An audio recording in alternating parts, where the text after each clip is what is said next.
All right, well, we'll get stuck into everything. Obviously, we'll have a few people obviously jump in and out as the show goes through. But I reckon what I'll do, I'll click go live on YouTube, and we'll get the show on the road. Okay, perfect. So that is live. So, all right, beautiful. You all ready? Yeah, ready to go, mate. Yep. Yeah, I was gonna say you're on mute, so I assume you are. Let's get it. Hello, everyone, and welcome to the final AFLW Fantasy Fanatics round review of the season. We are recording live on YouTube and Twitter on Sunday, the 5th of November, at the completion of round 10 of the AFLW Fantasy season. I'm your host and AFL Fantasy Fanatic, Bales, and you can find me on Twitter at BalesDT. Actually, no, I don't need to do that anymore because we don't need reading a players discussed or whatever. But if there is a question or anything you'd like answered or any comments you want to put in the live chat on YouTube or Twitter, make sure you do that, and we'll get to reading those out throughout the show. We've got a few guests and stuff that'll be jumping on sort of throughout the show, and we'll sort of be chatting to a few people and seeing how their seasons went. But joining me, as always, has been my co-host for the season, legend of a bloke, and you can find him on Twitter at TommyGDS. It's Tom from GameDay Squad. Tom, mate, how are you? You pretty pumped with Sydney making the finals? Absolutely. Couldn't be happier with the result. Game was a bit in the balance, a lot, especially in that third quarter. But, yeah, that fourth quarter, good to see superstar Malloy step up. Gardner had a ripper game. Just so many yeah, it's just great, man. I'm honestly a bit speechless, but super happy about the result. Yeah, well, mate, we're both happy our teams made finals, which is fantastic. But, mate, how did you go in the final round of the season in GameDay Squad and on the official game? How did you end up going with your scoring? What was your ranks for both?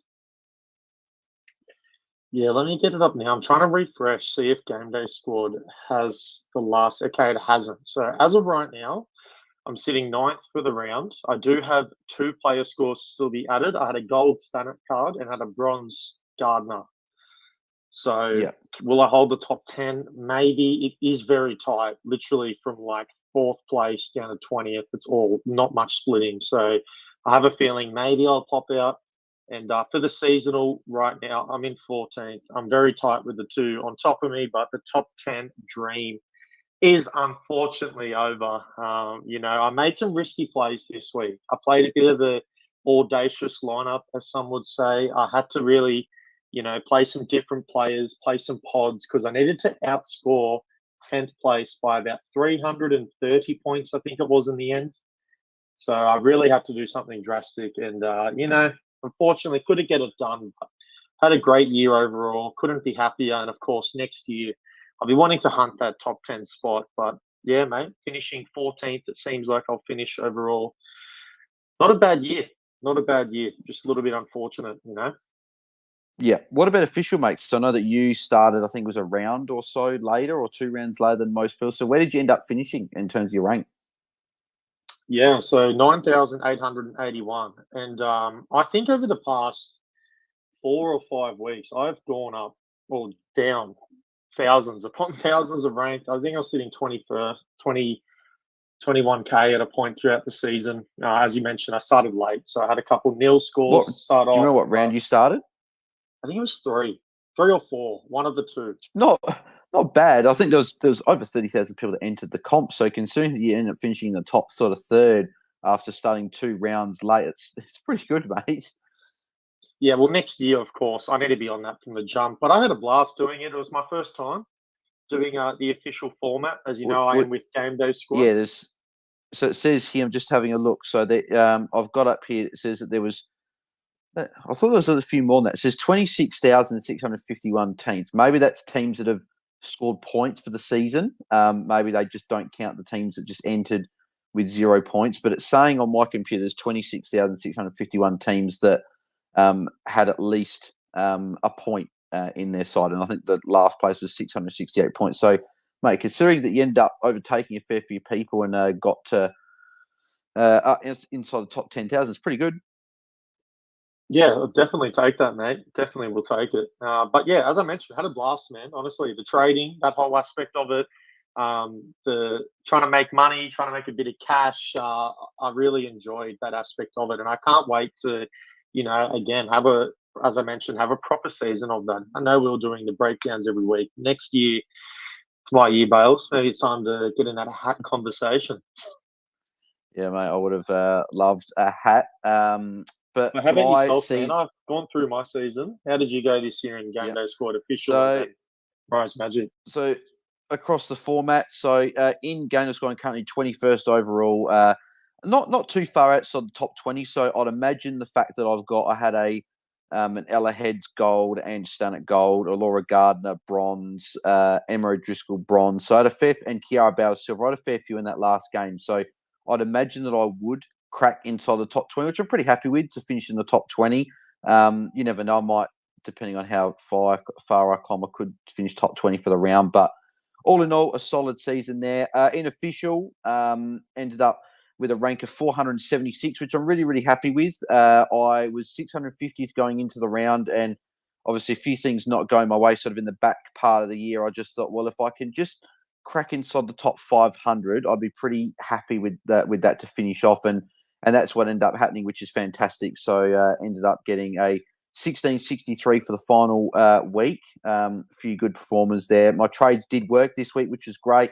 All three players I brought in, I was very, very happy with. So we'll get to that in a sec anyway. And then Maria's Magic ended up finishing ranked 143. Actually, that's without the adjustments of, I think, Bowers and Malloy and Gardner got a few late points added. So, yeah, it says here Bowers 139, Malloy 75, and Gardner 106. But I know Gardner was +5, Malloy +4, and Bowers got +3, but as captain. So I might rise a little bit there, but around the 140th, considering I had a lot of carnage just hit me this year, and in particular the final round, trading in Mia King, who was a late out, and having to take Neve Martin's 24 points on the bench. That sort of stung a bit, going for a pod play with Mia King and it not panning out, and it wasn't even my fault. So, but yeah, unfortunate there. But we'll get into a few the final plus and negative threes for the season. So, Tom, mate, who would you be giving your plus and negative 3 to for the final round? Okay, I'll start off with GameDay Squad, and it has to go to Jasmine Garner. I played her silver card this week, 190 fantasy points. Just has had one of the most outrageous seasons, along with Marinoff. They're easily 1 and 2 ranked players for the season. They just were so amazing, nearly every single week, turning up. Like, you just couldn't ask for more. So Garner, well-deserved +3, and I think I've mentioned her name a couple of times throughout the season, as I said. And -3 this week, it's going to my girl, Naeem Kelly. I'm upset. I'm a little bit upset. I thought the matchup was really good against West Coast, but she just didn't get as involved as I thought she would. She just had her hands on the ball, but got wrapped up quite a bit and just wasn't being able to break out of the pack like we normally see her do, and just use her blistering speed down the wing. So that's for game day. We'll go over to official. I traded in Bowers this week, put the big C on her, and couldn't be happier with that decision. Bowers was nuclear against the Swans. How many tackles did she get in the end? Let me quickly check. 18. 18. Yeah, ridiculous. So just an absurd game. 17 kicks, 142 fantasy points with the C, 284. So, mate, just killer, stellar game. And my -3, I'm going to have to go to Jessie Wardlaw. I traded her in 2 weeks ago. And then when I traded her in, she had 29. Then last week had the 79, and then went back down to 31 this week. So it's a bit of a roller coaster since I brought Wardlaw into my official team. But yeah, 31 fantasy points, the lowest scoring starter on my team. Just wasn't it this round, unfortunately, mate. But how about yourself? Yeah. The final +3s. Yeah, so for the year. Yep. So +/3 in GameDay Squad. So I'll give my +3 to Gemma Houghton. So I was pretty big on her this week. I thought she'd have a good game to finish off with Port playing the Giants. I thought Port would get the win there, and they did. And obviously sending Erin Phillips off in a good way there, which was great to see. But yeah, 133 points of silver in my side was very, very nice. So great to have her in the team there. -3 probably goes to the whole back line, to be fair.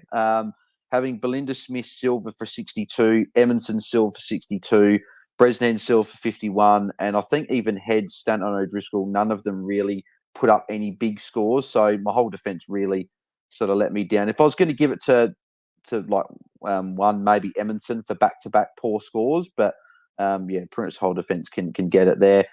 In the official game, +3, because you've already given it to Bowers, I won't give it to Bowers, even though I was very, very happy trading her in for her highest score of the season, 142. Nice, I'm going to give mine to Mon Conti. So I brought her in. I hadn't owned her all season. I could have got Riddell, which it cost me, what was that, like 9 points, 10 points, something like that. What did Riddell end up getting? She got a 130, sorry. So cost me 6 points, so not a big deal. But I wanted Conti, just something different. And I remember the first half of the year, a few of us were probably all saying, like, she's not quite that uber elite mid of like scores 101, 94, 84, 100, and 121 was great. And then even an 80 in round 6 when she got the single tag. But in the last 4 weeks of the season, 108, 146, 107, 124. And I think she's really entered that into that category. She's not in the Marinoff, Bowers, Garner category just yet, but I think she's certainly put herself in that sort of bracket, maybe just below the Riddells and the row bottoms, and she's right in the mix of those, and even like the Hatchards and stuff, like they're all in that sort of second tier below the top few. So Conti's definitely entered into there. And shout out to Ella Roberts as well, who I probably should have also given it to, because I've held her pretty much from round 2 onwards and putting up back-to-back tons, and only 2 tons in her career, and 122 points a weekend was fantastic. -3. Who am I going to give this to? -3. I didn't really have too many sort of poor performers in the last round. I'll probably give it to Ali Anderson. Probably be the one that I give it to. 75 points. She was on, I think she was in sort of the mid-30s at quarter time from memory. I think she would have been on about 34. So I'm actually just going to get what her score was at quarter time. She was on track for a decent score. She was on, 33 points at quarter time, and 19 points in the second quarter. And just in the second half, she just went pretty much invisible. Only the 5 points in the third quarter, and then in the last quarter, only scored the 18 points. So, disappointed that she couldn't have put up a big score to finish off the season. So she would get mine there. And then Mirez Magic, who would I give it to here? So +3. I probably will give it to Cara Bowers in this one, actually, just bringing her in, putting her captain, and she was obviously big. And then -3 would be the Mia King late out, and having to take Neve Martin's score of 24. That would probably be my negatives there. So, but there we go. But we've got our other third of the Tuesday game day, or the Wednesday game day squad show. Jaden, and legend of the AFLW Fantasy community, just a legend in general, putting out all the great content and stuff, has jumped on for a chat. Jade, mate, how are you? Hey, Bales. Yeah, going really well. How are you? Yeah, good, mates. How was your season overall across the formats, mate? How did you sort of rank across all of them? Pretty good. Had plenty of players today, so it was fun to watch, and finished quite well. So in official, I finished 38th overall. So massive week for me. And then in Mirez Magic, I finished 24th, I believe, but I'm just waiting for a few updates to come through. So pretty happy with both of those. Yeah, where'd you end up with GameDay Squad, mate? I'll just have a look. I don't know if Strom's score is in yet, so I'm waiting to see if that's in. But last name isn't in. I'm just itching to see it. Pop out picks. So it says I'm 20th for the round at the moment, and then for the season, I think I'm still 38th. So not too bad. I think I've hovered around that same mark the last few weeks. So starting to field a very decent side altogether. Yeah, who would get your plus and -3 for the final round? I'm just having a look across all the different formats. I think the -3, I invested pretty heavily in her, and that's Sabrina Frederick. I got her in official and in Mirez Magic this week, and she was doing pretty well. Like, she was on like 40 or so at halftime, I think, but just to finish on 64, that was a bit of a letdown. But otherwise, across the board, pretty good. like everyone was above kind of what I expected them to score. I think at one point I had no one score below 72 until that final game. So and Frederick obviously, but yeah, so pretty happy across the board. I'll give +3 to. I think I'll go for Ash Riddell. Like, she's just been pretty amazing since I brought her in. I captained her in Marais Magic. So that was pretty solid, 130. Wasn't really expecting that with Garner going big as well. But, yeah, it was great because obviously with Mia King being a late out, she got a bit more time on ground, so that was good. Yeah, that 1-2 punch for North Melbourne this season's been very, very good. Both her and Garner and Riddell finishing in the top. I think they both finishing in the top 3 scorers for the season. So, second and third. So, yeah, very, very good seasons from them. So, but boys, we're going to cast our minds back to sort of round 1. I just want to sort of get in. If this is more official, so obviously, Tom, for you, it'd be round 3. But for me and Jaden, so for round 1, how many players have we still got from our original starting side? So I'm just telling mine up now. So I've currently got 1, 2, 3, 4, 5, 6, 7. I've currently got 7. And then I also did I bring someone back in? I can't remember if I brought anyone back in. Well, I did have Courtney Murphy on my bench from that. So if you want to count the red dot ruck, I had 8, but I had 7 in my team, and that being Isla Sheeran, Tani Evans, Ebony Marinoff, Matilda Schultz, Nina Morrison, Chloe Malloy, and Laura Gardner. Unfortunately, the only one I traded out that I wish was a couple I traded out I wished was still there, being Ash Riddell, Kate Hoare, and Emma Carney. They're probably the 3 that almost killed my season in a way. But so boys, how many did you have from your starting sides? I had 5 in official, so for the entire season, that is. So I had Carney, Sheeran, Marinoff, Malloy, and Gardner. They were in my final team and throughout the team all year. But I also did a trade out and trade in of Ella Heads and Ella Roberts. Both of those disappeared from my team throughout the year, and I got them back at the right time, I think. Yeah. Tom? Yeah, nice. For me, Malloy, Gardner, Scholes, Georgie Prasparkas, Tani Evans, and that's it. Everyone else has been traded in, yeah. Yep. So 1, 2, 3, 4, 5. 5 myself as well. Yeah, perfect. The other thing we're going to probably go through as well is that so I'll go from on my screen from right to left. So Jaden, who was your MVP of the season? So who were you most had with a single player of the season? I mean, it was pretty hard to go past Marinoff, to be honest. The number 1 scorer for the year, out and out captain. We just come to expect it now. And I think, with Bowers being out, it was very important that we had that consistent option there. So, yeah, definitely Marinoff for me. Yep. Tom? I am going to leave Garner, which probably deserves it, but I'm going to put my red goggles on and go Laura Gardner from the Sydney Swans.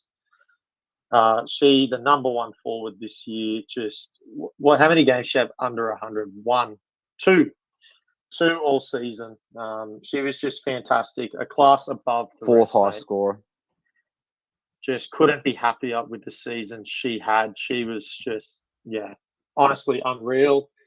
But what about yourself, mate? Who do you give your MVP for the season to? Yeah, well, I'm going to give mine to Noffy. I can't go past my girl being from the Crows and picking her. Yeah, I've picked her in every season of AFLW Fantasy I've done, and this year was no different. I just think, again, I know that she's always expensive and she's going to be a mammoth price next year. We might touch on maybe just a couple of things for next year just before we end the show, but which should be priced at 128.5. But you just know what you're getting from Noffy each week. She's essentially a walking 120. I know that this week she got a 103, but she didn't really look like she got out of second gear on the weekend. She just looked like she was just sort of out there doing her thing, and it was a low scoring game as well in terms of like ceiling scores. So, but I think she'll be still fine. She'll be fantastic, obviously moving forward. And she only had the only 2 other scores for the season under 120. being the Lucy single tag in round 5, and then in round 1 where she got 112, where she actually had a mammoth second half. So, she was fantastic. But I'm also going to shout out Matilda Schultz, who none of us really thought was going to be a keeper, a season-on keeper. We thought, it should be good rookie to start, maybe trade her out mid-season and would be good. But she's been really solid all season. Didn't actually go under 60 in any game this season. Lowest score was 62 in round 4 when she went on a stretch of 4 games in a row in the 60s, and then she ended off with 3 scores over 75, and she started with 3 scores over 75. So sort of funny that it's sort of a season it was in 3/3, or split in the thirds, I should say. Yeah, but she was fantastic for the season. Yeah, really helped a lot of us that went her a bit cheap in the ruck, where a few people might have gone to start the season with maybe like a Bree Moody or an Alice Edmonds or Mim Strom. One of those sort of 3 might have been the more popular, sort of the popular ones in terms of if coaches that paid up for ruck. So she was very, very good. What was your best trades of the season? So singular best trade, if you guys consider it might not have to be the best one, but one that you sort of go sit back and go, I'm really, really happy with that trade. So Tom, I'll go to you first, mate. What was the one trade that you sort of sit back and go, yeah, I was very happy with that move? Has to be Goldsworthy. Yeah, just couldn't have had a better player and get her in a better time. She was just fantastic throughout the year. I can't remember the exact trade, man. I'm trying to think. You're testing me. But it's pretty similar time. I got her in official and GameDay Squad. I hit the transfer market in GameDay Squad, put up a couple of cards, and was just trying to shoot my shot, and landed a silver Goldsworthy, and then an official I traded her in. I honestly cannot remember, but whoever it was for, it was a money trade and definitely well worth it. So yeah, she is my best trade of the season for sure. Yeah, Jaden. Yeah, I'm just looking through at what I've got. I think it's very similar, to be honest. So at round 3 in official, I was 720th overall, but I actually halved that in 1 week, and that's the week I brought in Goldsworthy and got rid of that last rookie off field in round 4. So to get her for so cheap, and then she just every week outperforms what she's been doing, and I went from 700th to the top 100 in 2 weeks. So I think, yeah. And I'll give credit to Ash Riddell as well. I think I got her around that time the next week. And yeah, since that point, she's been sensational. That was just after a low score. I waited against the Lions game due to the tough matchup, but then after that, it really opened up, and she's pumped out 5 out of 6 scores over 113. So just consistent. Yeah. She was very, very good this season. I think mine, again, I'm looking through my trades for the season. Not looking at my side and going, I made a trade where it was like bang on the money. Like I made a couple of trades where they were solid. So like, for example, the 3 players I traded out this season being Carney, Ash Riddell, and Kate Hoare. So obviously Kate Hoare in round 2, pumping out that 142 with an 84-point first quarter will forever sort of burn my brain as to why I did that. But going her to Ella Roberts was like, you look at the 2 players, Roberts obviously had a good back half of the year and was solid, but it was sort of almost a 50-50 trade, but I obviously lost a lot of points in the week I traded her out. I went Carney down to Charlotte Thomas, where that ended up I gained points over the whole season, and I gained a lot of money when I did that. I think Carney was high 800s. That was when Charlotte Thomas came off of the 36-58, and I think I got her in for that 68 that she scored, or even the 77 against Sydney, and she obviously had a good back half of the year. So that was like a solid trade. And then the other one being Riddell to Roadbottom, I essentially broke even on the trade. They essentially scored about the same amount of points. But I might go the Carney to Thomas trade just because it gained me a lot of cash. And I was able to get essentially that, she wasn't the number 1 averaging defender, but I think a lot of us did probably have it as the number 1 defender, just because if you remove that score from round 1 where I think she went off for like a blood rule or something like that, and she got stuck on the bench for a lot of the game, she would have been the number 1 scoring defender. So that for me was probably one that ended up working out quite well. So that would be where I go for that one. Just see Liam just popped in there, so we'll get Liam to jump on for a chat as well. Yeah, I'm still going through the rest of my trades. Don't think there's anything else I would actually probably give in terms of a trade. Has any of you boys got sort of the worst trade that you made of the season? Is there one that you sort of really regret making? Obviously, mine is going Kate Hoard down to Ella Roberts. That's the one that really cost me a lot of points in the 1 week. But is there any trade that you guys look at and you go, I shouldn't have made that? I don't really think so because, I guess the most annoying one was probably trading out Schultz. When she played Gold Coast, she was on like 30 at 3/4 time. Bellows a pretty hard matchup, and it was all working out. And then she just saves herself in the last quarter and ends up scoring 78 before 114 the next week. I ended up getting Mim Strong, who was pretty solid, but when other people just left Schultz and didn't really overthink it. It was a bit disappointing because it could have been so much better. Tom? I'm trying to think. I might have to go to Wardlaw. It was just the timing for me was just the worst. I lost so much cash on the trade. Had a couple dud scores in a row. Like, it just wasn't it. Just especially with how good some of the forwards have been this year, just copying, those real low scores. It was tough to bounce back from. So I'll go that. Yeah. Yeah. And just having a look through my trades, actually. So I said, obviously, the Kanye Thompson might have been my trade of the season. But to be honest, it's probably my trades in the last round were probably my best trades of the season. Going Robon, who was ruled out, to Bowers and making a captain for 142.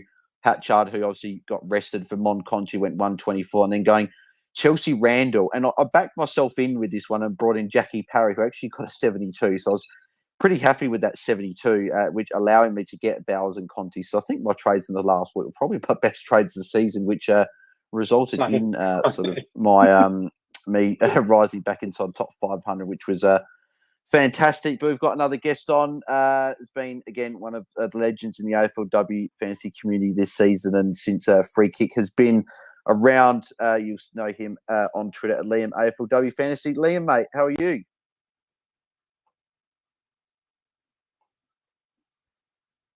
For me, he's listed as a listener. I think he might have left. Okay, hang on. Requested. I did the intro then. Okay, I think we got him. I think we got him back though. Yeah, got him. So everything I just said, and then Liam. G'day. I think I heard part of it, Bales, and thank you, much appreciated for the shout out there. Yeah, mate. How was the weekend? Obviously, it was a bit of a stressful one in terms of leading up to the week, but a bit better leading in. And did you end up getting that hat, mate? Yes, I have managed to secure a hat at the moment. Save for any more final chat changes. Thanks, mate. I'm going to finish 88th overall. Look, I didn't exactly have the world's best week. I unfortunately had my midfield pod in Amy McDonald only score 73, which really did suck. And then Body Too Good only scoring 83 also wasn't great for me. But swings and roundabouts, I still had a 1659, which is not that much worse than what I had last week, and that was rank 4. And I think I've got a round ranking somewhere around 190, 200 this week. So, look, I'm happy with it. I'm very happy for the hat, and a few things definitely to learn from this season, though. Yeah, exactly right. You got the hat in Murray's badge as well, didn't you? Yes, although I don't know, my rank has suddenly disappeared. I've no idea what my overall. Okay, so it's now come back. I think I've got overall rank of 42. Had an absolute shocker this week. I'd traded in me a king. I've been running Kirsty Lamb as a pod at my D5 for the end of the season. That failed me. I had Nicola Barr score 51, but thankfully I was carried home by Ella Roberts 122 and Jazzy Garner and Laura Gardner as my M1 and M2. Yeah, I did the same, mate. I brought me a king in as a pod to try and make up my a lot of points to try and get a hat, but I wouldn't have made it, even if I did bring in like Emily Bates, who I would have probably pivoted to. So I'm glad that I wouldn't have made it regardless, because if I could have made it, then I would have been absolutely spewing. But mate, who was your final plus and minus 3 for the season? Oh, that's a good question. Plus 3, I think it's Ella Roberts. 122, up in a tough matchup. Now, it was tough that she spent about 80% of that tagging Marinoff, who'd been my VC going into the week. But that 122, pumping out all three of her best scores ever have seemed to come against the harder sides, and she's really showing herself to be a big game player. So I reckon she deserves a plus 3. I don't think she's got one so far this year.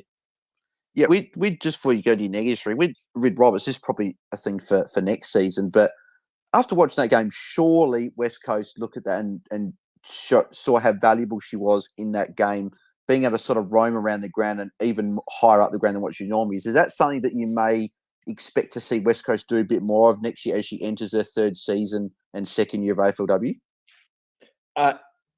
You would think so, but again, you've got no guarantee of who the coaching staff is going to be, and so as much as we sit here and we say that's obviously got to happen, we're not the coach. It's a classic fantasy mistake to think you can coach your own fantasy team. But you would be surprised if she didn't at least have a role that more resembles, maybe not this past game, which she spent no time forward, but maybe more akin to what she had in the second last round of the season against the Bulldogs, kind of a 50-50 split forward and midfield. Yeah, maybe they do something a bit like what Goldsworthy was doing for GWS. Maybe it's a bit more of that 50-50 split. So, yeah, it'd be interesting to see it next season. But, mate, who do you get in negative 3 to? Negative 3's got to be AMAC. Amy McDonald just decided that she was not going to tackle anything and be far too handball happy. And then just an additional part of that minus 3 goes to the Geelong coaching staff, who decided that they were just going to take everyone off for the final 15 minutes. So that was very frustrating. As much as it meant that G-Prez didn't score anymore and she was a very popular M5, it really stopped me from being in a better spot when compared to other people's M5s, which is, Ali Anderson, who I think ended up scoring more. Emma Swanson had an 89. Like Amy McDonald, I think she was 3% owned in the top 100. It really sucked that she had her worst week this week.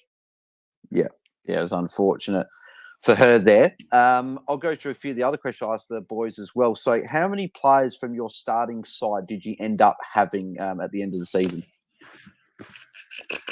All right, I have not looked at that at all. Let me just quickly run that maths now. Let's just have a look. Look, there'll be some. I think there might. I'm going to say there's about 7. I'd 7, and then 8 I started with having Courtney Murphy. Okay, are we going to count our bench players? So no. Yeah. Carney stayed in. I'd love to say that Tani. So Carney stayed in. Tani Evans traded out final round. Brooke Brown out. Ella Heads stayed in my side all year. Harry Cordner out. Mia Bush out. Swanson out. Noffy in my side. Riddell in my side. So that's 4. Then I've kept Matilda Schultz. That's 5. And then I've kept all of Malloy, Roberts, and Gardner in my side all year. There you go. So you got the 8. But did you trade Riddell out and then bring her back in? Yep. Yeah, sweet. Yep, I did, but she's back in, so that's all that matters.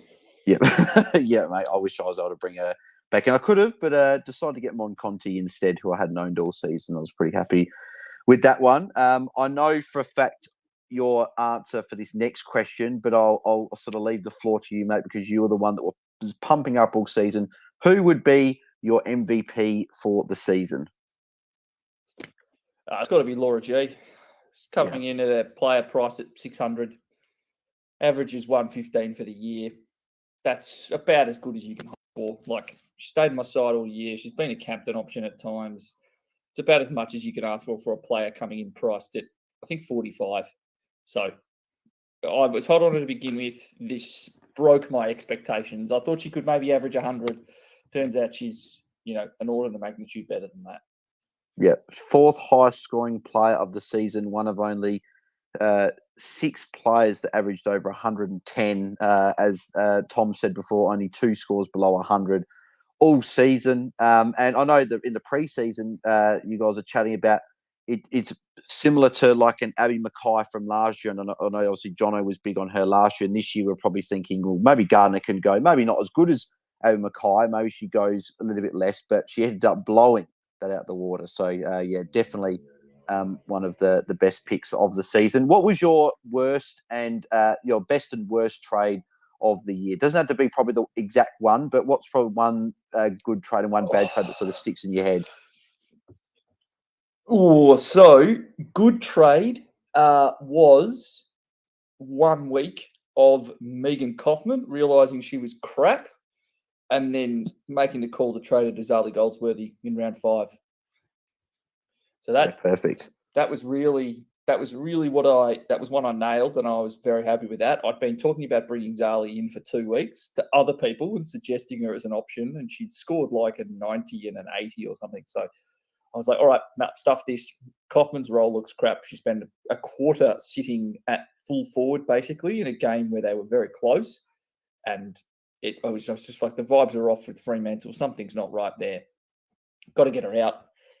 And then, to bring in Goldsworthy, who really did that her massive score really did propel a bit of good form for me. So that was one trade I definitely feel like I nailed. And then in terms of one that I was less than impressed with, it's in round 1. It's making the call to ditch Paxi Paxman, but for Erin Phillips, who I just didn't listen to my own advice. I've been talking about the fact that game from Phillips that she played in that round 1 against Adelaide was just absurdly high marking. I think she led the game with 9 marks in that game, which is very, very high by AFLW standards. And I didn't listen to myself. I went, oh, no, she's got the role. She's looked awesome. She should score like that all year. I need to get her in.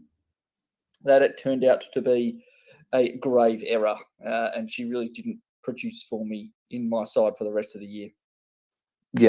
Yeah, no, that's I started with her, and obviously watching that round 1 game, I was like, this is brilliant. She is looking like a potential top 5 forward, and I sort of had her maybe just outside top 5 to begin the season, but that sort of did go away quite quickly, unfortunately. But just having a look at the rankings in terms of for the season as well. So obviously Bryony is being crowned the champion in official, so she'll be getting her Corolla, which is fantastic. I know that Bryony has been a regular person that's tuned in to the Twitter Spaces on here. So Bryony, I don't know if you end up jumping on at some point in the Twitter Space before we head off, but shout out to you. Congrats on winning the comp overall. Second was Fithus, who was top for a fair few weeks, but congrats to him for finishing second there.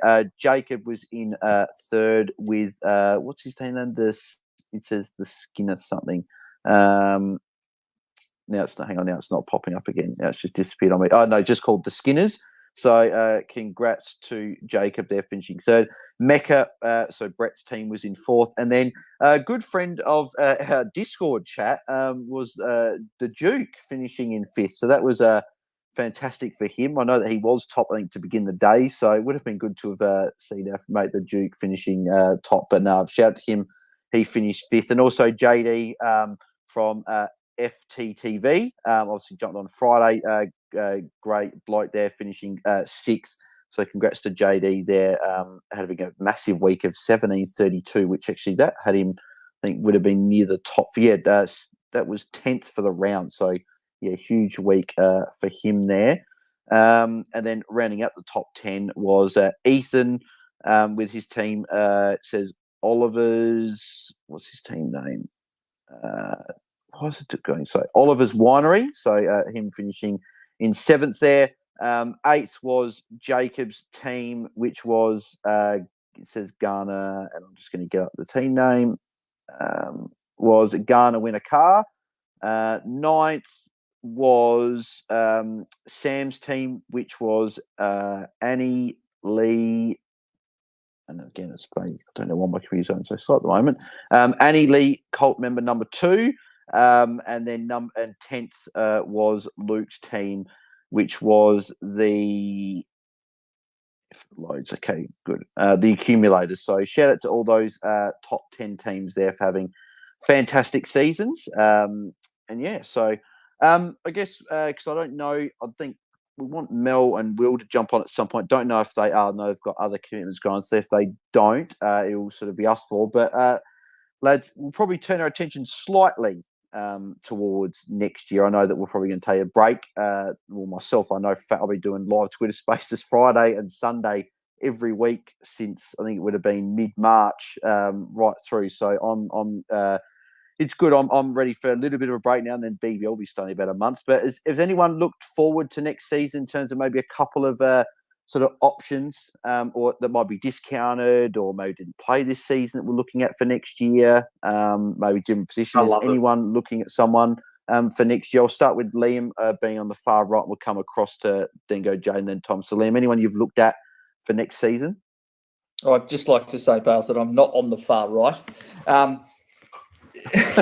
Sorry, on my screen. Apologies, mate. Yeah, you are. Yeah, it's an important to clarify there, mate. We're not talking politics here. Or I don't want to give away the full kit bag, but I will say that players that we all owned or considered owning last year, all who are going to be highly discounted. But Ruby Slisher, hopefully she'll get defender status. She'll come in price, I think, in the 50s. She is uniquely capable of being D1 when she plays full game time. She's probably the best intercepting defender when she plays in that role and is kind of the best elements of the other defenders that we have this season. I also think we're probably going to need to have a quick look at Ellie McKenzie. She's definitely someone who's uber talented, and Richmond, given their relative drop in performance this season without McKenzie in the side, she's also going to come in discounted. And then the final one is someone that I talked about all preseason, and then she got horrendous time on ground and sat forward, is Ellie Hampson, who I think might be priced in the 30. She's going to be extremely cheap, and I think she is a 70s to 80s player if she gets the midfield role. So she's going to come in priced at 34 as a forward. And I reckon she's got very low time on ground. She basically had no preseason, coming off a knee injury. I think she's someone that, as we see Kathy Spark get a little bit older, I think we'll see some midfield time for Ellie Hampson. Yeah. Jaden, anyone you've looked at for next season? Not massively. Still fresh in the mind of what's going on today. But yeah, I think I'm pretty keen to start with Ella Roberts again next year. I know I traded her out after round 2, but I think she had a couple of poorer scores, which can mean her average is slightly lower. So 83.5 average for the year. I think she's a much better player than that. And she bet that comfortably in 4 of the last 5 weeks. So yeah, I'm pretty keen to start with her again. Yeah. Tom, mate, anyone you're looking at to start with next season? Just don't steal my defender picks. I want to talk about her. Which one, sorry? Richmond defender, don't steal. I want to talk about her in a sec. So I'll sort of get everyone else's thoughts. But anyone else, feel free to comment on. You're a cheeky man, mate. You're a cheeky man. We've spoken on the phone before. But yes, I can't wait for you to say that. But I will say this. I won't give away, but that's a smoky for D1 next year, I think, honestly. But anyway, I'll get into a pick of my own. Someone who played most of the year as a defender and moved forward quite late. It's Harriet Cordner. She looked pretty good in the forward line over the past couple of weeks. It'll be interesting to see what she's priced at the start of next year. It'll definitely be a case of, if there's a bit of value there, I think it could be a play to put her in. Her goal kicking looks really good. She looks like a great option up forward for Carlton. And I just, didn't expect her to transition so well into that role. That was very, very surprising for me. So I don't know if I'll necessarily start with her. Maybe I take the risk, but it's definitely someone I'll be keeping an eye on. That's for sure. And maybe let's go Emerson. Maybe she's brought her price down a little bit after the past 2 rounds, going 48, 46 back-to-back. 2 worst scores of the season. I was pretty big on Emerson all year. We talked about the kicking numbers pretty much for the entire season.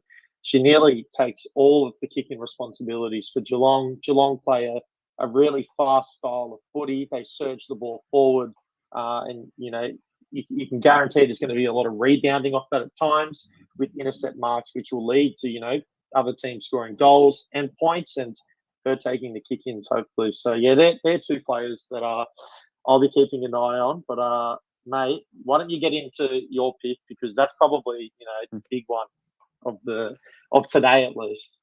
Well, yeah, it'd be interesting that we did hear sort of murmurings of it in the preseason, and the reason I started her in my side was Isla Sheeran. So if today's anything, I don't think she's going to be playing as much midfield time next season as what she did today. I think, obviously, as Liam mentioned before, with Ellie McKenzie back in the side, and a few other of those sort of mids, maybe Sarah Hosking a bit more healthier, and like even if Megan McDonald comes back in.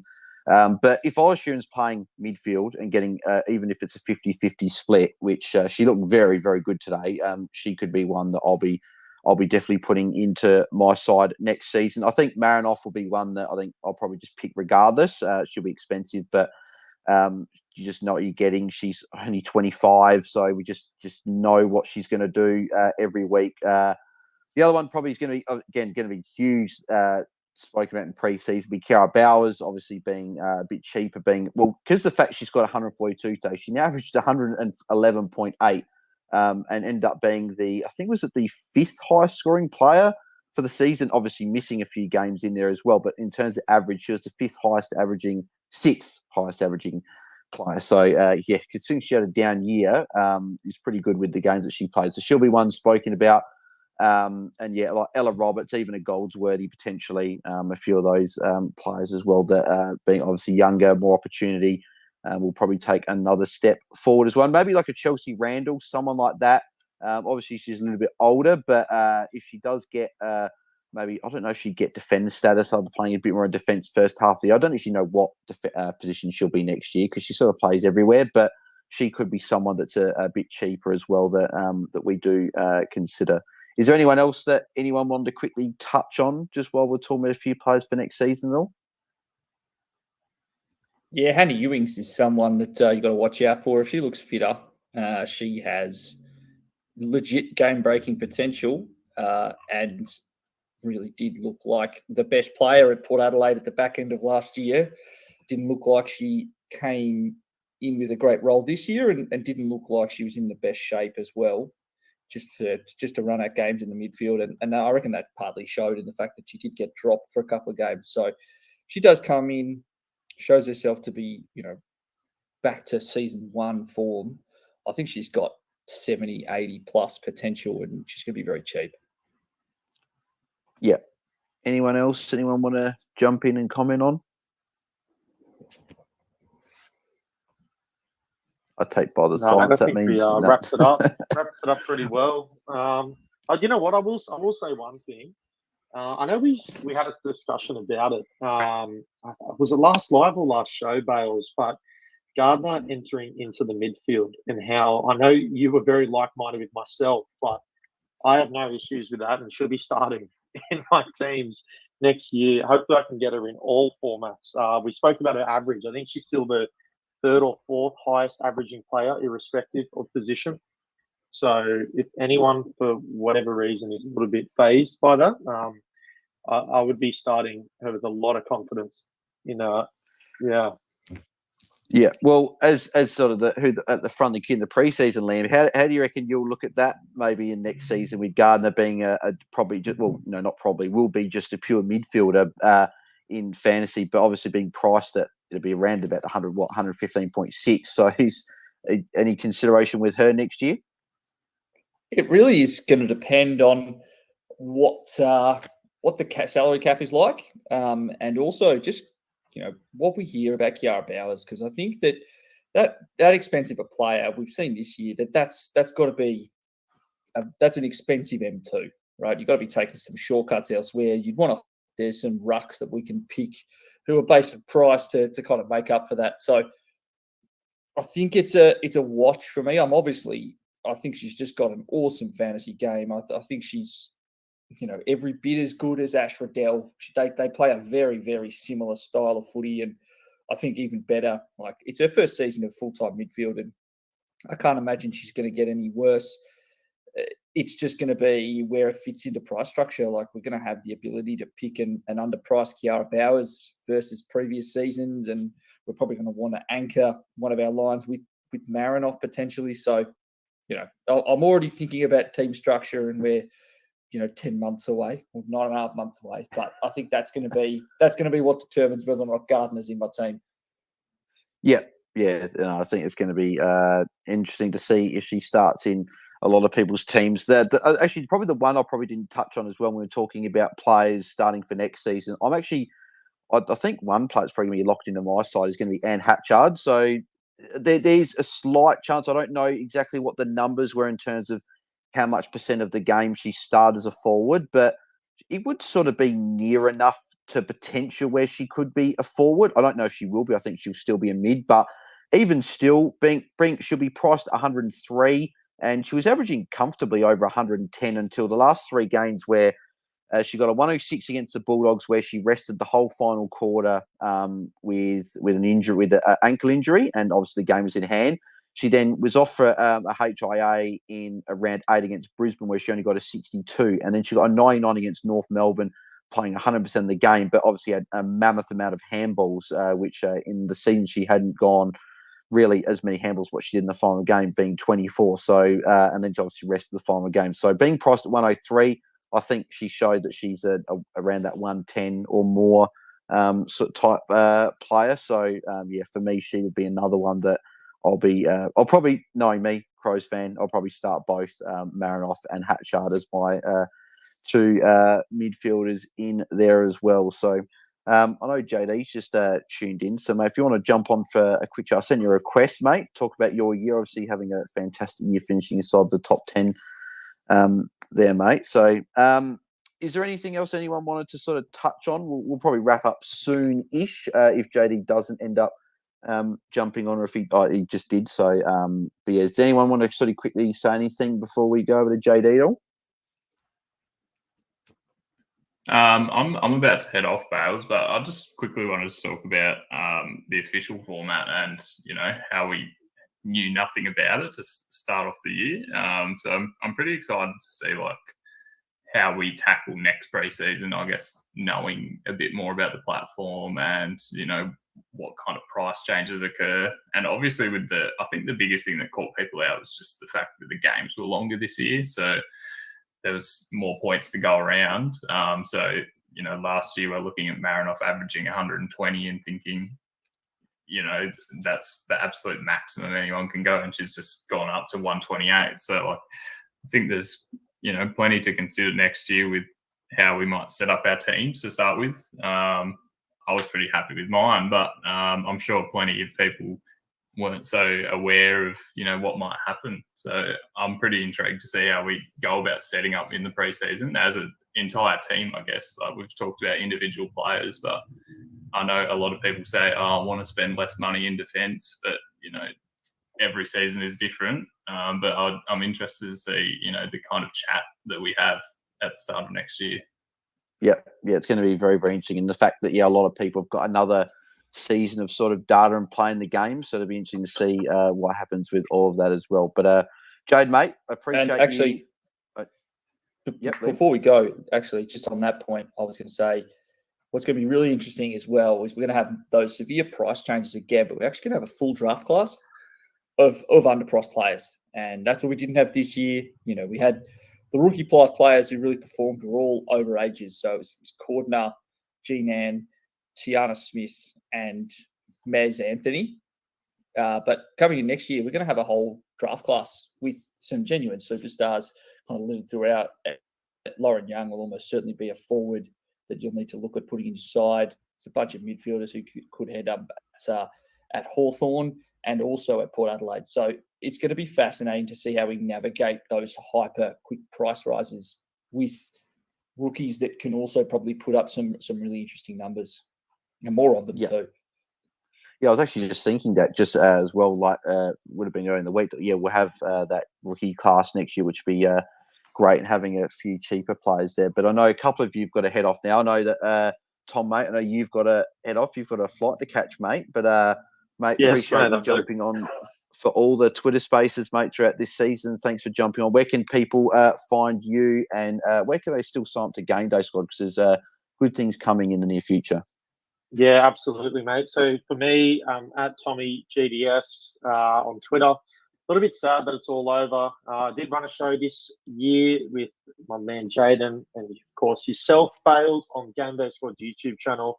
So definitely go flick that a sub. We've got the AFL content that'll be coming up when the season starts, but it's a little ways away. And with GameDay Squad, it's a fantasy sports platform where you get 30 free player cards to start off, and then you can continue to build your team. But what we do is every week you log into the platform, we give you 3 new cards. So even though the season is over, if you were to sign up this week and log in every single week, by the start of next year, you'd have 100 plus other cards to flick into your squad, and you'd be looking pretty good. So definitely, do love fantasy sports, and the women's game. We got the men's game. We got NRL. We got heaps of stuff. Cricket.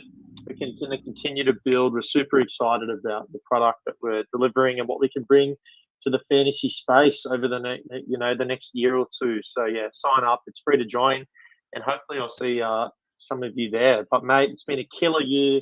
Thanks so much for organising these fails, for all the time that you put into this, and of course GameDay Squad's channel, and Jaden with yourself, mate. Cheers for hopping onto that, and for everyone in the community, Liam, mate, been killing it this year. I've had a bloody blast, and it's a little bit sad that it's all over. But yeah, look, I'll let you go. I need to get on my flight, and I'll speak to you, I'm sure, very soon. But yeah, cheers, mate, and cheers everyone for hopping on. Beautiful. Thanks, Tom, mate. Thanks for all you've done this season. And then Jaden as well, mate. Thanks for all that you've done this season with all the spreadsheets and just pretty much just everything that you've done, and also the show that obviously you've done with me and Tom, mate. Where can people find you across the socials as we head into the off-season and the sort of start pre-season men's not in the too distant future? Yeah, cheers, Bales. It's good to be a part of the community again this year. And yeah, the show was very enjoyable with you and Tommy. And the pop-out picks, it actually made me do quite a bit of research. So it was quite beneficial, I think, overall to my teams. But yeah, you can find me right here on Twitter. That's the best place. And yeah, I've got some plans for the off-season in terms of fantasy in general. Found a few new stats and stuff underlying, so I'm pretty keen to see what I can do with those. And one of my goals for next year is to potentially run an AFL fantasy team like completely from my computer without touching it at all. So I'm pretty keen to see how that team goes. But yeah, find me right here on Twitter to keep up with everything I'm doing. Beautiful. No, thanks, Jane. Thanks, mate. Legend. And mate, looking forward to chatting to you again when we get to the men's stuff. Cheers, Baz.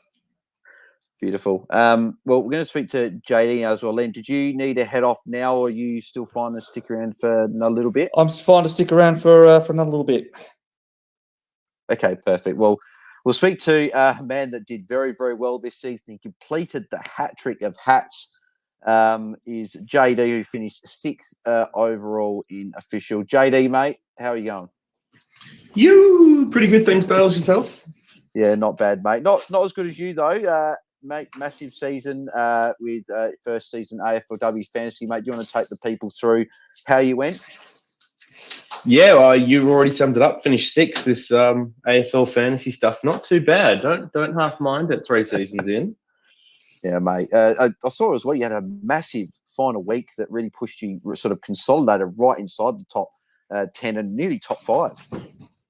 Yeah, that's right. Yeah, I think I was 8th or 9th for the week. I think Evans was my worst score with 63. So anytime you've managed to have everyone 60 plus, I think that seems pretty good in AFLW Fantasy. A lot of people who had a poor 5th mid score where Prisparkus Georgie, despite being basically rested for the 4th quarter, still managed to ton, and everyone else kind of held up their end of the bargain. So yeah, it was a very good week. Had some of those big scores as well, like Roberts, which really helped out.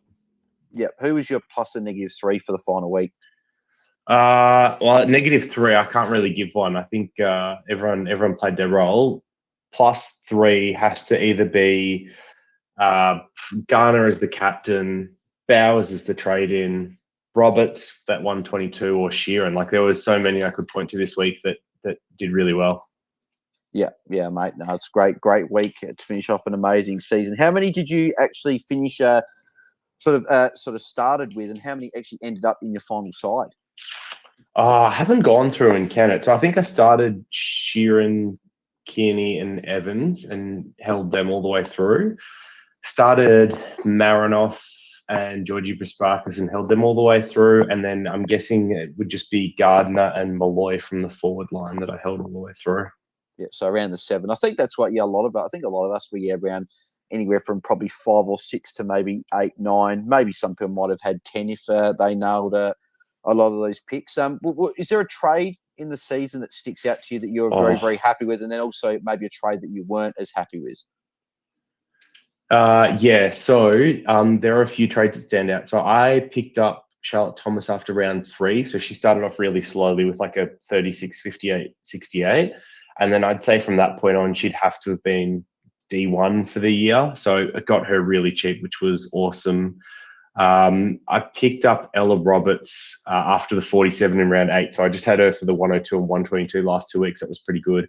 And then Goldsworthy I picked up pretty early on, maybe around round 5 when she was still quite cheap, that sub 800K mark. I mean, I think all the best pickups are just when you get some of these players at a really cheap price and they end up being worth about 300 or 400K more. I think Ash Riddell, I probably picked up around round 6, and she put in like 5 scores of 120 plus since then, something like that. So those are probably all the best pickups. The worst ones, like stuff like Allen a couple of weeks ago wasn't great. I had to trade her back out, but she was just because of the price and to use the money elsewhere. So it didn't end up really being that bad. I traded out Heads 2 weeks ago, and obviously she's been really good. Actually, I think Heads to Allen was that trade, so that was probably the worst clanger for the year. Otherwise, I got in Hoare at quite a weird point as well, where she was somewhat expensive, didn't score particularly well, and I traded her out, I think, the week after I got her. Maybe I traded her in for a 59 against North and then traded it back out the week after. Yep. Yeah, sweet, mate. Yeah. I will starting out ahead and trading out fairly early. I was definitely annoyed that I missed out on those couple of scores towards the back end of the season. Who would you be giving your season MVP to? Who was the player that you're most impressed with across the season? I think it'd have to be Marinoff, right? If you've asked other people, I'm sure that's got to be the number one answer. I think she only had 1 score below 100. She was a great captain almost every week. I don't know how many 130 pluses she had, but it must have been at least 5 or 6. If it wasn't to be that obvious one, someone that really impressed was, I guess, Too Good, or like maybe Goldsworthy. I think as like non-midfielders, those are probably the two that impressed me most with just like their actual play and kind of what I see for them going forward. And I'd throw Roberts into that group as well. Yeah. I've just got Marinoff's stats up for you. So she had 1, 2, 3, 4, 5, 6 scores over 120, and they were all over 124. And then she only had the 3 scores below 120, which was round 1 with the 112, round 5 with the tag of 91, then the 103 in the final week. So yeah, just ridiculous stats there that she had this season. Or I meant 7 scores, sorry, over 124. My bad, I said 6. But yeah, she was fantastic. And I'll just sort of shout out as well. So we obviously, on my Instagram account, as people know, I was running the MVP vote every week of the season. So I'll just run through the players that did get them week after week. So round 1, Georgie Prasparkas got the MVP award. Round 2, it was Jazz Garner there for 100. Actually, so yeah, Prasparkas got 147 in round 1. Then it was Garner in round 2 with 156. Round 3 was Gardner for her first MVP award this is with 151 points. Round 4 was Ebony Marinoff with her 174 points, which was obviously massive, the second highest score in AFLW Fantasy history there. Laura Gardner got her second award for the season, round 5, with 132 points. Round 6, Marinoff got her second award with 153 points with her huge game there. Round 7 was Jazz Garner with 140 points, so she got her second award of the season. Oof. Round 8 was probably the most obvious one of the season, with Zali Goldsworthy going massive for 168, getting the round 8 one. And then also that round was the round that we also had Marinoff and Chloe Malloy vote on the MVP vote, which is obviously fantastic. And then round 9 was Ebony Marinoff getting her 3rd award for the season. And I would imagine that this round, obviously we've got the vote to come, but I'd imagine that Garner will probably get it with 150. So it means that Garner and Marinoff end up with 3 rounds each, and then Gardner had 2 rounds there as well, and then single rounds for a couple of other players there as well. So great season. I appreciate everyone that did vote on that each week. Certainly got double the votes that we got last year, and obviously a few players that voted on it as well, which is fantastic as well. So, well, I reckon we're almost about ready to wrap up here. Just got a couple of comments here from the YouTube chat as well. If anyone had a comment to do before we just quickly wrap up, then feel free to chuck those through on YouTube or Twitter. But Camel the Penguin said, "Hey, Bales, just wanted to give a big thanks for all your content during the AFLW season. It was my first time following AFLW. Managed to snag a hat listening to you and the Free Kick pod. Cheers all." Thanks, Camel, mate. Good stuff on getting a hat there. Very congratulations to you, mate. And then Aaron, so I think I finished 104 in official and 108 in Mirror's Magic. Unbelievable. Oh, mate, that sucks. Bloody hell, 2 hats, but he couldn't quite get them, unfortunately. Sorry, mate, but good season regardless. Obviously, finishing near the 100's always very good. And then also, I know Corey commented on my profile. I can't see the comment, but I know he was ranked 48th heading into this round, and unfortunately slid just outside the 100. But Corey, mate, great season by you. Just unfortunate there with not getting the hat, mate. I feel your pain. I wasn't even in contention to get a hat. But yeah, so Liam or JD, any final closing thoughts that want to leave everyone with before we wrap everything up? Yeah, I just wanted to interrogate JD for a bit. You named your fantasy players of the year. You named literally every single forward outside of Laura Gardner, Bonnie, Zali, Roberts, and then I know she's in 100% of teams at this point, but like 115 to 115, take it for granted at this point.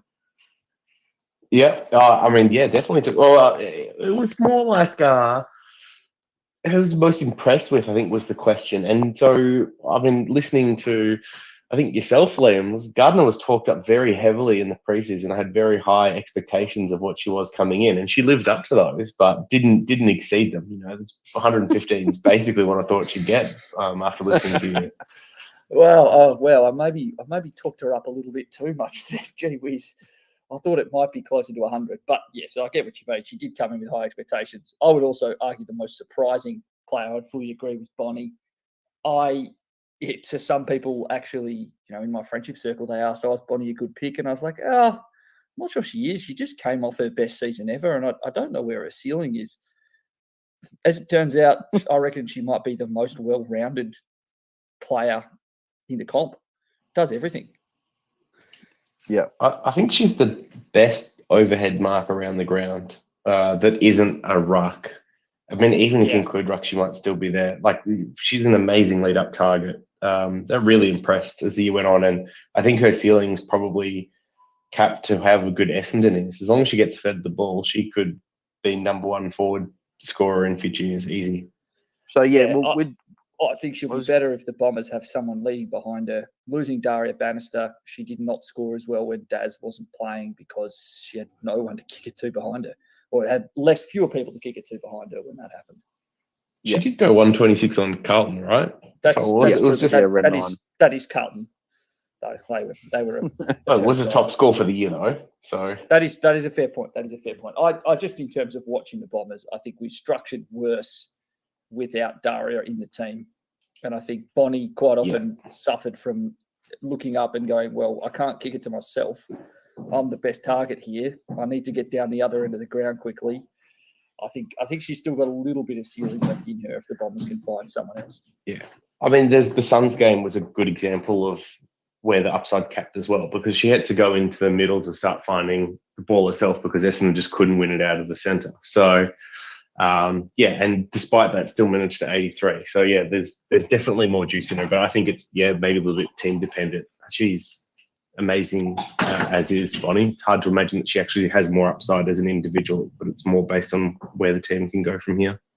For sure. Yeah, and just looking at her stats, like the only game that she didn't kick a goal was that final round where, as you said, Essen just struggling, and even the conditions weren't really sort of a bit sort of dewy and that up there, so that wasn't really too good for her. And then she only had one game below 5 marks, which was against West Coast in round 8, but she still scored 100 because she had 11 tackles, where she only had one game where she had less than 3, and I think there were only 1, 2, 3, 4, 5, 6 games of the 10 she went over 4 tackles with 11 and 8 in rounds 8 and 9, which was fantastic. So she was one of those players that I never owned that I wish I had in my side at some point in the season. So, yeah, very unfortunate with that there. So I reckon, I don't know if Mel will be able to jump on, so I reckon we will wrap up there for the season, the final Twitter space of the season.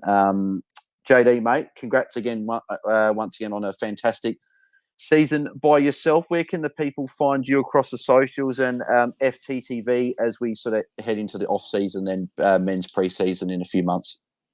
Yeah, thanks, Bales. I'm at Jackson Davey on Twitter. Just search Jackson Davey on YouTube. You can find me there, and at Fantasy Take TV on Twitter as well.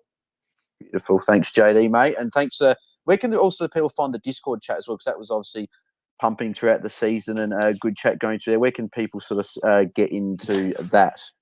That is a great question for where that link actually exists these days. I think if you go into the Fantasy Take TV Twitter, there's a link to the website which has the Discord. And if you can't find it there and you're looking to join, just hit me up via DM on Twitter and I'll give you a link. Yeah, perfect. Beautiful. Thanks, JD, mate. Congrats again on another fantastic season.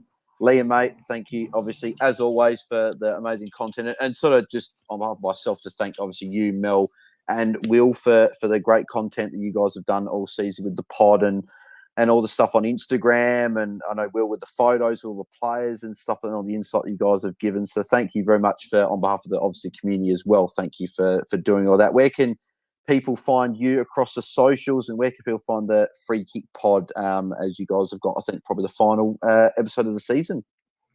Yeah, so obviously you can find me on Twitter at Liam AFLW Fantasy, and the pod is on Twitter and Instagram at FreeKickWPod. Last episode of the season this week will come out probably on Wednesday or Thursday. We're not recording until a little bit later, just with Cup Day. And yeah, you might find there's a couple of like very early preseason episodes over Christmas and January, just because you've got the draft and we've got the free agency signing period. And then, yeah, hopefully back bigger and better than ever for next year. And thank you, Bales, for all the work you've done this year, putting together these spaces, being an active part of the community. You've done a fair bit to help grow and help, the advice community on social media expand, and particularly with a bigger comp. I'm hoping it's also just onto bigger and better things next year for everyone involved. Thanks, mate. Liam, I'll be keenly listening to this week's pod to see if Paige Scott earned her redemption despite Will's snub trading her in. Yeah, look, I reckon a little rated mention just from me, because I really thought Paige Scott had her until the final minute. And then Aaron kicked that goal, and then that's the difference. And there's almost something poetic about that. Yeah. Love it. Beautiful. Well, actually, last question before we go. Who do we reckon wins the AFLW Grand Final, or at least who makes the Grand Final? Obviously, we've got a few teams in the mix there. So, JD, I'll start with you, mate. Who do you think is going to make the Grand Final, and then who do you reckon is going to win the Grand Final? I have not looked at the brackets to let you know who's on which side.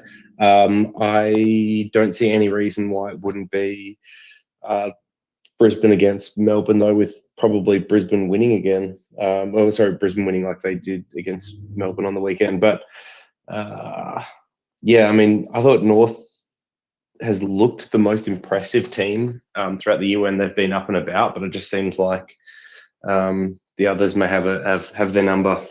But I haven't watched enough AFLW to be an expert on some kind of throwing shots in the dark here. Liam, mate, who do you reckon makes the Grand Final, wins it? I I think it's Adelaide and North, if the brackets will allow that to happen. Possibly not, actually. But I fully agree that North Melbourne, on their day, look like the best side in the comp. I just don't know if their forward line can compete, just because they're a bit wayward going inside 50. So I think it's Adelaide Premiers again. And then, yeah, hopefully it's North, because I was hot on them from the preseason. The Bombers got absolutely hosed by them in not even the preseason match, the match simulation. They were down like 5 goals at quarter time. Well, North kicked 5 goals and Bombers kicked 2. And I sat there and went, oh, maybe the Bombers are shit. Oh dear, we are in strife here. As it turns out, North had just improved a lot. So I'd really love North to make a grand final. I think they're a bloody good side. Yeah, well, everyone knows who I think will win the grand final. Go the Crows. Hopefully we get another one. But yeah, it'd be interesting to see how we go. Hopefully, the good thing about finishing top is that the grand final could be Adelaide Oval if everything goes to plan. So that'd be good. It'd be good to see Crows win it, because I wasn't obviously as heavy a follower in the earlier years, and it's been the last few years. So hopefully I'll be able to actually get to properly watch and go in person to watch Crows get it done. But we'll see how it goes. Actually, final one as well. Who you reckon, guys, do you reckon gets the league Ghana. best and fairest award? Ghana. And if it's not, it's hard to see it being anyone but Ghana. And for Rookie of the Year, it's got to be Goldsworthy, right? I would agree that it should be Goldsworthy, but if you listen to the Matilda Scholes, if you listen to the coverage on yesterday with the Port Adelaide game, there was about 47 mentions of Matilda Schultz and her possibility to win the Rising Star. So I wouldn't put it AFL media trying to push it in that direction. Yeah.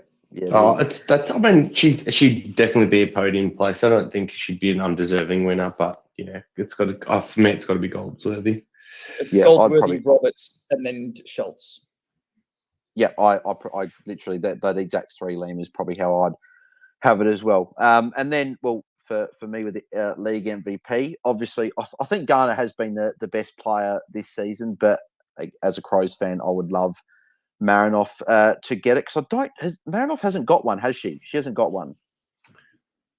She hasn't. I don't think she's won that. Yeah, she hasn't. So I think that she would also be a deserving winner, but I think Ghana will get it just. I also wouldn't be surprised with obviously the likes of your Mon Contis and your Charlie Rowbottoms, like players like that where there's probably not where they'll poll majority of the votes from the team. Laura Garner, I think, will poll a lot of votes as well. And even Bonnie Too Good will probably poll a lot of votes. So it'll be interesting to see who gets it done. If it's true MVP, I would say it's actually like Bonnie Too Good. Essendon's not even close to making finals without her. We'd be like a 2-win team, maybe, but that's not how these awards are actually handed out. We all know that. So I think it'll be Ghana. Maybe 3, yeah. Like in terms of actual value to team and like. I hope they name her. Yeah. AA captain. And if they name, I would name her as all she's that bloody good. And yeah, like she formed her game from someone who had been good but not insane to walk up All Australian and possibly the best captain this year. Yeah. Well, Liam, we were saying that on Friday. I think, for me, she's my number 1 pick for the All Australian captain in the team. So hopefully she gets it. Hopefully she's in the team. I guess we'll see when all the award stuff gets announced. But that is a wrap for AFLW Fantasy for the season. AFL Fantasy Fanatics for the season as well. It's been a long season. We'd obviously been Tim through the men's season, and then me and Tom through the AFLW season. But we appreciate every single person that has tuned in either live or on the replay. I'm actually going to do a tally of how many people have tuned in across the things, because it's been me and Tim we look at the numbers and we're flabbergasted at how many people have tuned in, and we very, very much appreciate everyone that has tuned in to each and every thing that we've done on here. Thank you for everyone that sent questions throughout the season. Thank you for everyone that sent messages, comments, anything that's pretty much just engaged with our channel has been fantastic. But if you want to find me on Twitter. I'm at BalesDT on Twitter and Instagram, and also trulybailshd on YouTube. That's where you can find all the Twitter Spaces on live on there if you don't tune in here, and all the other videos I do. So obviously gearing up for the men's preseason in a few months. But yeah, just again, can't thank anyone enough. And obviously on behalf of Tim as well, to say thank you for everyone. But we will be back in a couple months, probably around Christmas time, depending on when the game opens. Me and Tim will be talking AFL Men's Fantasy. But it's been a great season. Again, thanks Liam and JD for jumping on and jumping over that season. The content that you guys done has been fantastic. Thanks to Jaden and Tom as well, who were on before, for all the stuff they've done as well. Thanks to everyone else that's engaged in the community. And it's good to see the AFLW going from strength to strength. And next year will be even better. Hopefully the Crows get the grand final win. But we'll have to see. Be good final series. But thanks, legends, for jumping on and tuning in. And we'll catch you guys in the near future for another Twitter Space. So thanks, everyone, and have a good rest of your week. Thanks, guys. Thanks, mate.